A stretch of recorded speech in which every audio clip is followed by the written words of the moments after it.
नारायण। ओम नमो विष्णु राम कृष्ण हरे नारायण। ओम नमो विष्णु राम कृष्ण हरे नारायण।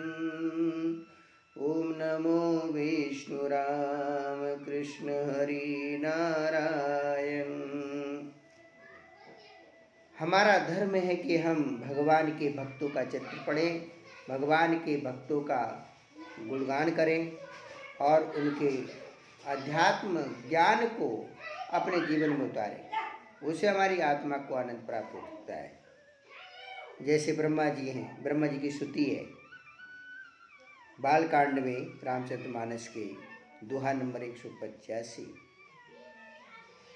से अगर 190 तक जो पढ़ लेता है आनंद ही आनंद प्राप्त कर सकता है। अरण्य कांड में अत्रि मुनि की स्तुति भगवान जब अत्रि मुनि के आश्रम में जाते हैं उस समय भगवान के प्रिय भक्त अत्रि मुनि भगवान का स्वागत करते हैं।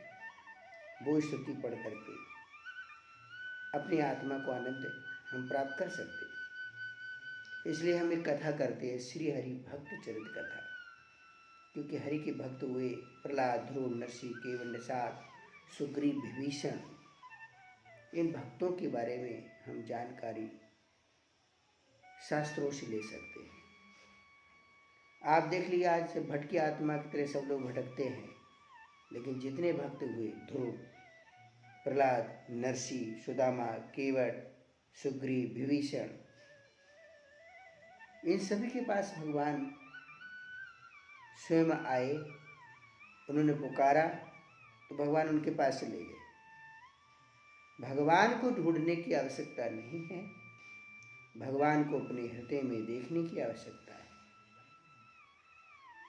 कुछ समाधि लगा करके ध्यान करके भगवान कि प्रिय भक्त ध्रुव महाराज की तरह हम ध्यान करें, हृदय में देखें,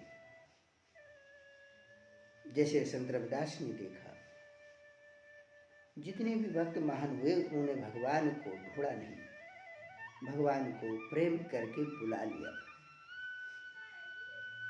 भगवान शिव की बातें हमें मानना चाहिए।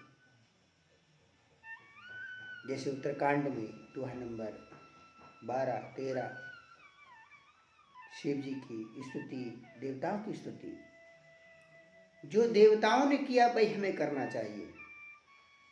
देवताओं की स्तुति हमें पढ़ना चाहिए, हमें समझना चाहिए उनकी जो प्रेम रस है, उनकी प्रार्थना, उनकी विनती, उनकी स्तुति, वो हमारे जीवन का आनंद दे सकती है।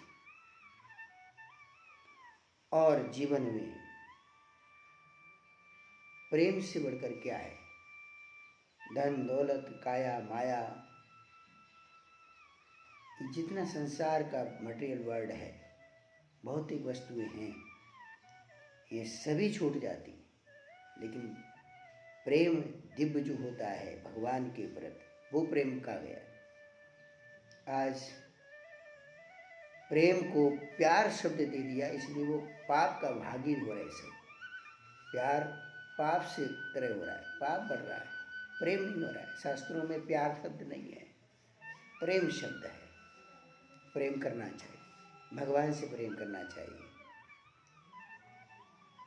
राम जैसा पति हो, सीता जैसी पत्नी हो, गौरी जैसी पत्नी हो, शंकर जैसे पति हो, लक्ष्मी नारायण, गौरी, शंकर, सीता, राम, रुक्मणी, कृष्ण। आज घर घर में देखिए इनके कोई गुण दिखने को नहीं मिलते। मकर संक्रांति है, ऐसे पर्वों पर एकादशी के दिन जो पवित्र दिन होते, रामनवमी, जन्माष्टमी, सीता नवमी, राधाष्टमी, ऐसे दिन भी हमें बहुत पुण्य प्राप्त करा सकते हैं। इन दिनों पर हमें ज़्यादा से ज़्यादा हरि का भजन करने चाहिए। हरि के भजन से ही मुक्ति सबको मिली थी और उन्हीं का गुणगान हो रहा है। जैसे रुद्र का ओम नमः शिवाय जब किया रावण बाणासुर, आप सब जानते हैं, क्रोध उत्पन्न हुआ। हिरण्याकशिपु ने ब्रह्मा जी का भजन किया, क्रोध उत्पन्न हुआ।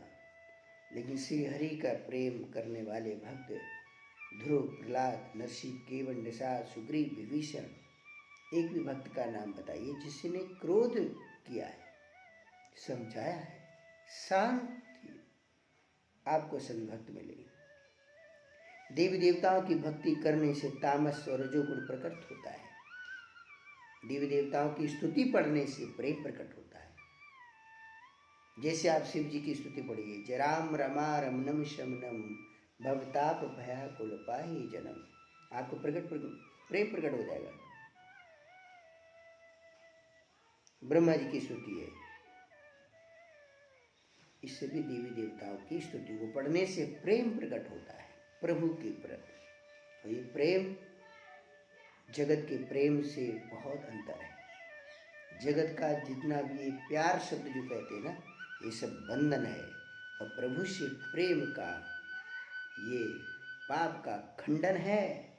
और प्रेम मुक्ति का अखंड स्वरूप, हमारी मुक्ति का दाता ये बंधन है। और यही हमारे तिलक चंदन है, मुक्ति का बंधन है ये। इसे भगवान से प्रेम करना सीखे, प्रेम